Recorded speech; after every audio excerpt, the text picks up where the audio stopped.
हो गया। हेडिंग बनाए होंगे प्रतिबंधन एंजाइम। और आप कल पढ़े थे ना, प्रतिबंधन का मतलब होता है कि जो बंधन है उसको विरोध करना, काटना। ठीक है, तो ये तो लिखा होंगे कि प्रतिबंधन एंजाइम के द्वारा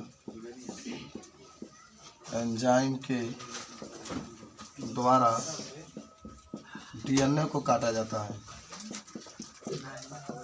सबको याद करना पड़ेगा आज कि प्रतिबंधन एंजाइम के द्वारा डीएनए को काटा जाता है। प्रतिबंधन एंजाइम के द्वारा डीएनए को काटा जाता है और इसे किसी विशेष स्थान से काटा जाता है। इसे किसी विशेष स्थान से काटा जाता है। ठीक है, आगे लिखना है कि इसके द्वारा केवल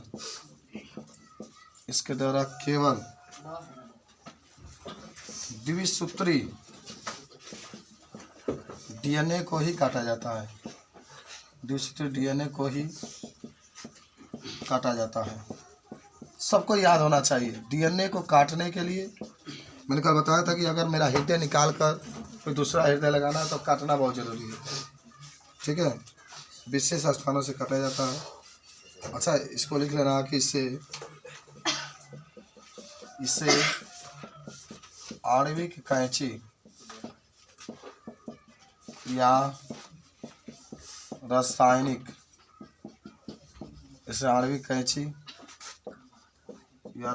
कैंची भी कहते हैं।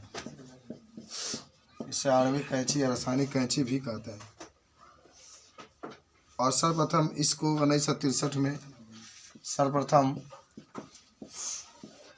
इसे 1963 ईस्वी में अलग किया गया था। प्रतिबंधन एंजाइम को अलग किया गया था। देख लेना, सबसे पहले 1963 में। ये भी आपसे क्वेश्चन पूछा जाता है कि इसको सर्वप्रथम जो होता है 1963 ईस्वी में अलग किया जाता है। ठीक है, चलो आप याद रखेंगे। और सर्वप्रथम जो प्रतिबंधन एंजाइम का बना था उसका नाम था हिंड 2। सर्वप्रथम प्रतिबंधन एंजाइम का निर्माण हुआ था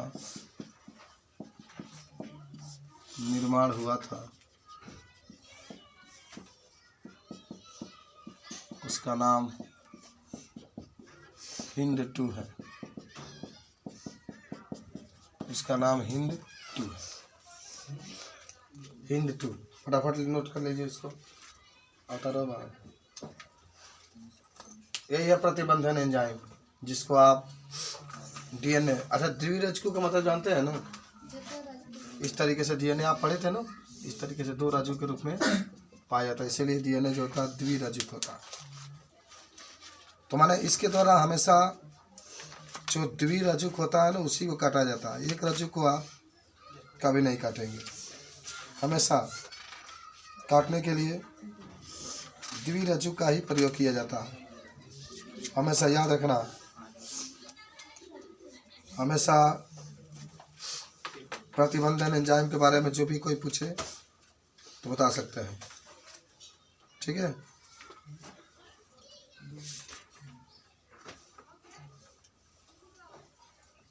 लिखा गया सबको?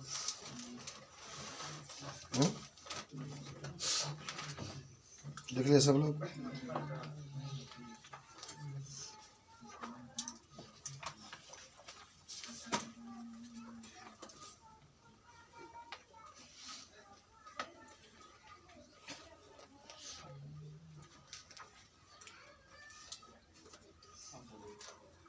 मिटाएं जल्दी से। इसका प्रयोग कहाँ करेंगे प्रतिबंधन एंजाइम का? काटने के लिए, जरूर याद रखेंगे।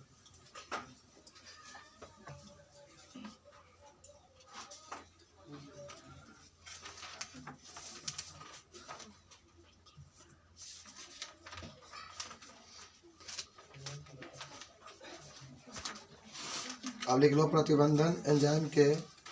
अच्छा, इसमें एक चीज आता है ना, पहले हेडिंग बना लो, प्रतिबंधन एंजाइम के नामकरण। मिटाएं इसको, कैसे इसका नाम दिया जाता है।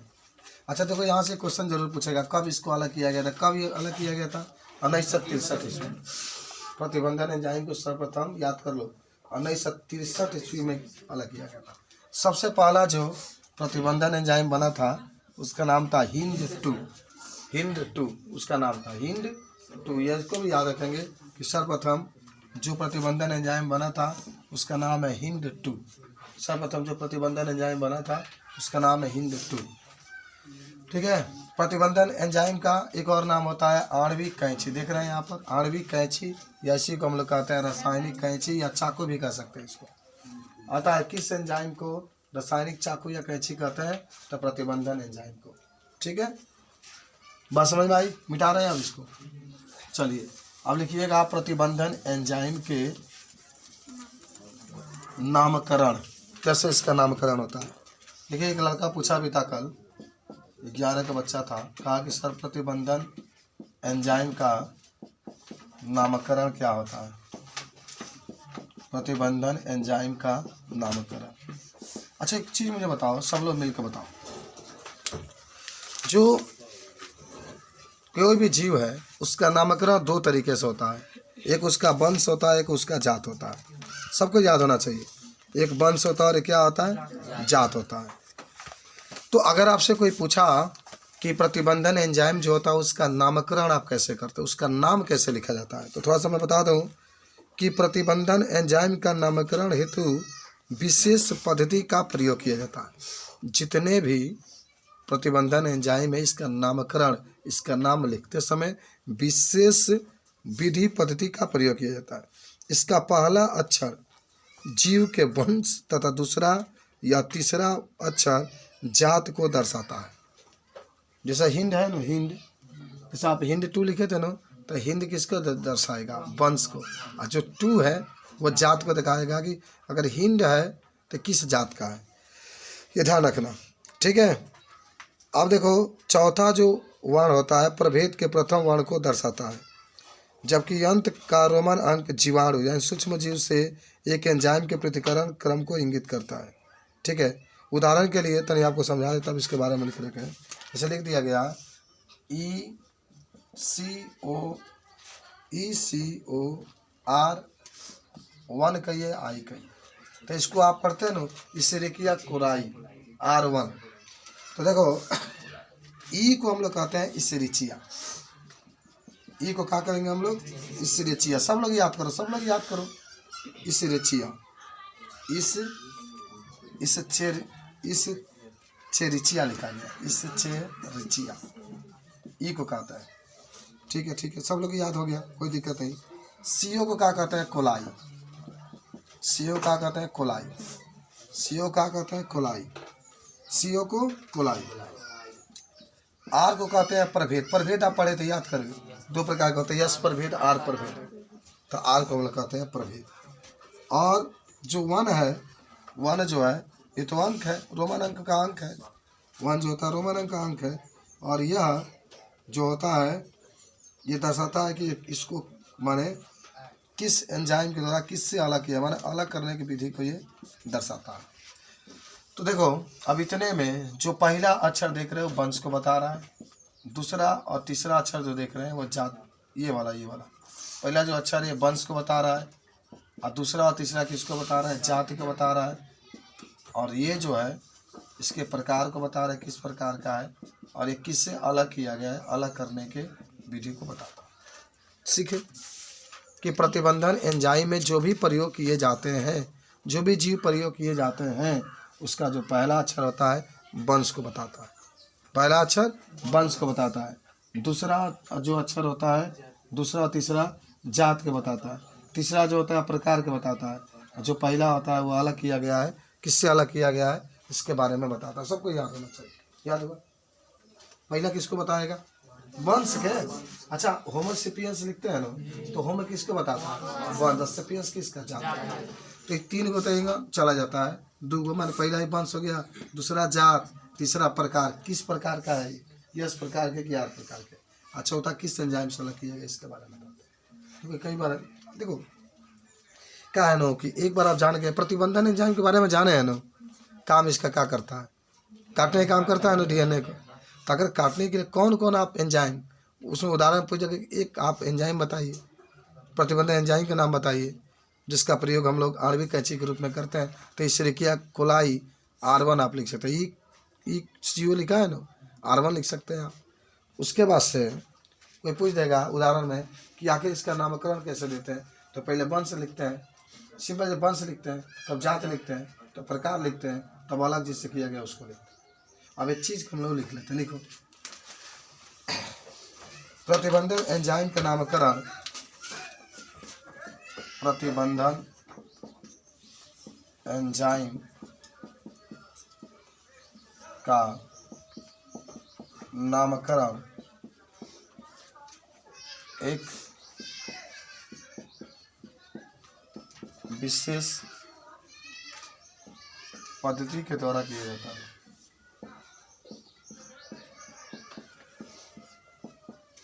एक विशेष पद्धति के द्वारा किया जाता है। ठीक है। इसमें पहला अक्षर या वर्ण जो भी कहिए, जीव के वंश को, इसमें पहला अक्षर, एकदम उदाहरण एकदम रट लेना है। अक्षर जीव के वंश को, पहला अक्षर जीव के वंश को, दूसरा तथा तीसरा अक्षर, दूसरा या तीसरा अक्षर जीव के जात के बारे में बताता है। दूसरा और तीसरा अक्षर जीव के जात के बारे में बताता है। ठीक है। चौथा अगर अक्षर है, चौथा अगर एक ही 3 ही अक्षर है तो तीसरा नहीं आता है। चौथा अक्षर, चौथा जो अक्षर होता है वो चौथा अक्षर प्रभेद के बारे में बताता है। किस प्रकार के आर प्रभेद है कि इस प्रभेद के बारे में बताता है। तथा रोमन अंक में, रोमन अंक जो होता है, रोमन अंक जो होता है, यह नंबर दर्शाता है कि वह जीवाणु किस प्रकार के जीवाणु से अलग किया गया। रोमन अंक यह प्रदर्शित करता है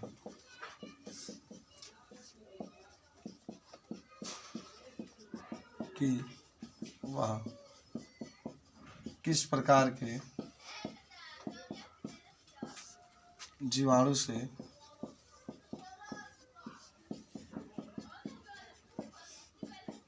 अलग किया जाता है।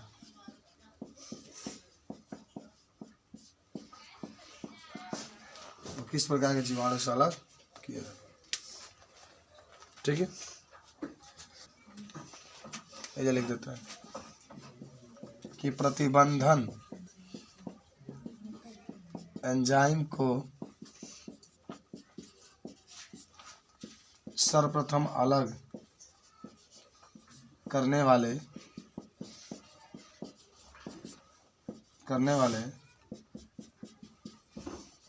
वैज्ञानिक का नाम, अलग करने वाले वैज्ञानिक का नाम स्मिथ और नेथन्स है। स्मिथ और नेथन्स है। स्मिथ और क्या है? नेथन्स। और इसे हीमोफिल्स हीमोफिल्स इन्फ्लुएंजी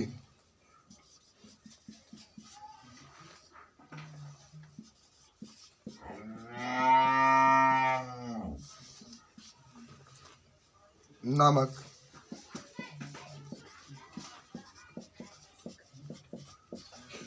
जीवाणु से अलग किया गया था।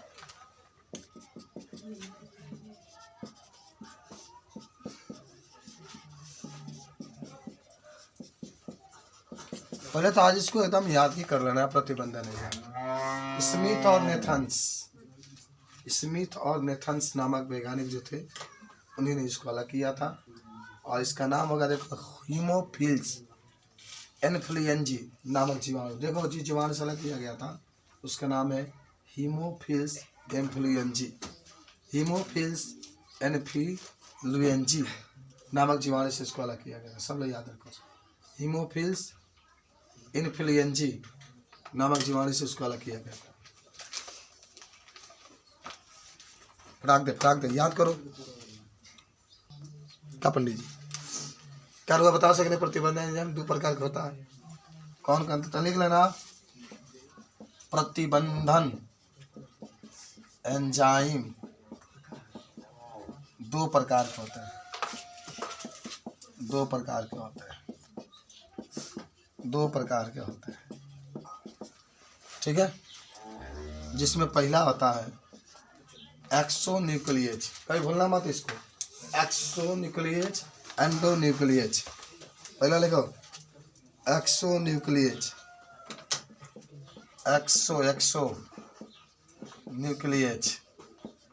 एक्सोन्यूक्लियेज। दूसरा जगह छोड़ के 4-5 लाइन, एंडोन्यूक्लियेज।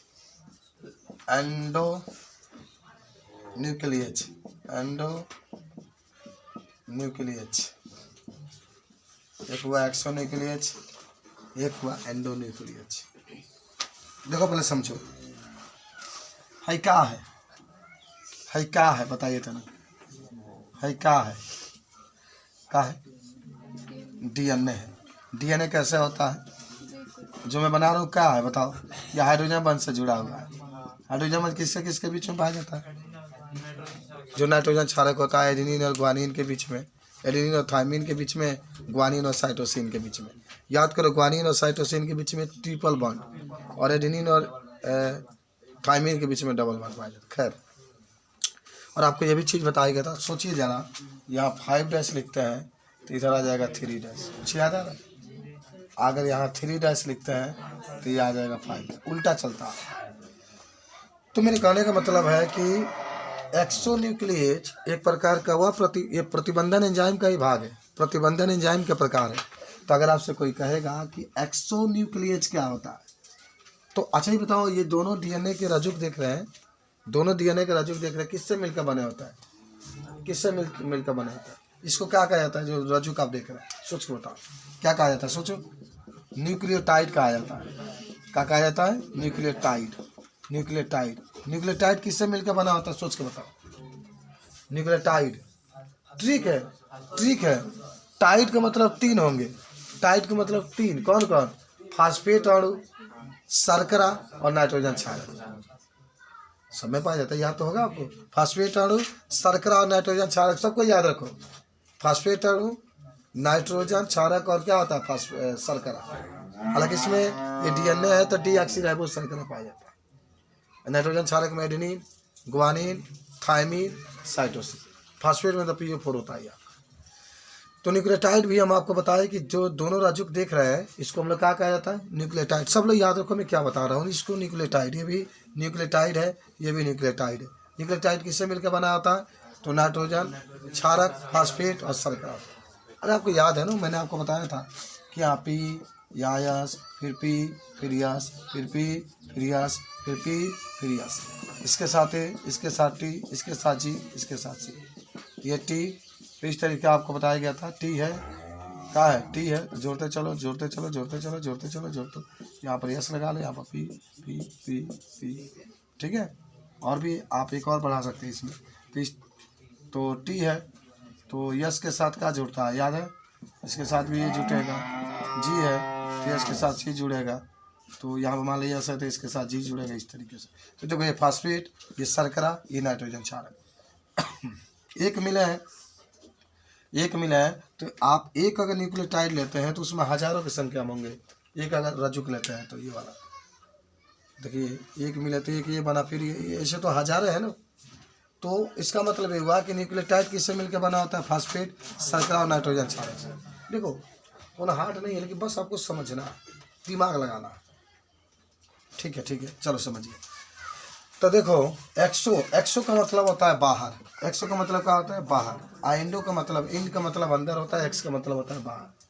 तो अगर कोई पूछेगा कि एक्सोन्यूक्लियेज क्या होता है, तब कहेंगे कि एक्सोन्यूक्लियेज वह प्रतिबंधन एंजाइम होता है जो डीएनए के जो न्यूक्लियोटाइड होता है उसको किनारों से काटा जाता है, किनारों पर काटा जाता है।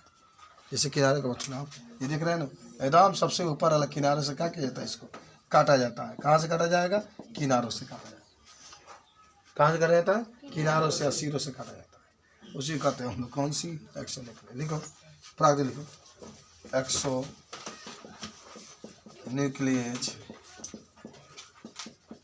वह एंजाइम होता है, वह एंजाइम होता है जिसका प्रयोग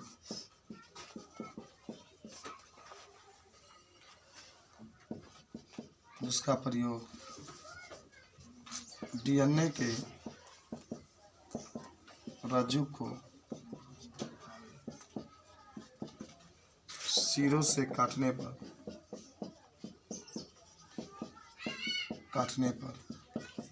प्रयोग किया जाता है।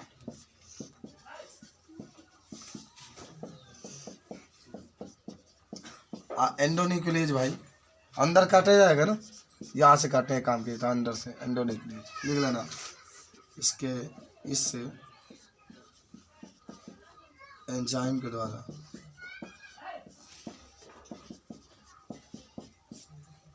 डीएनए के न्यूक्लियोटाइड को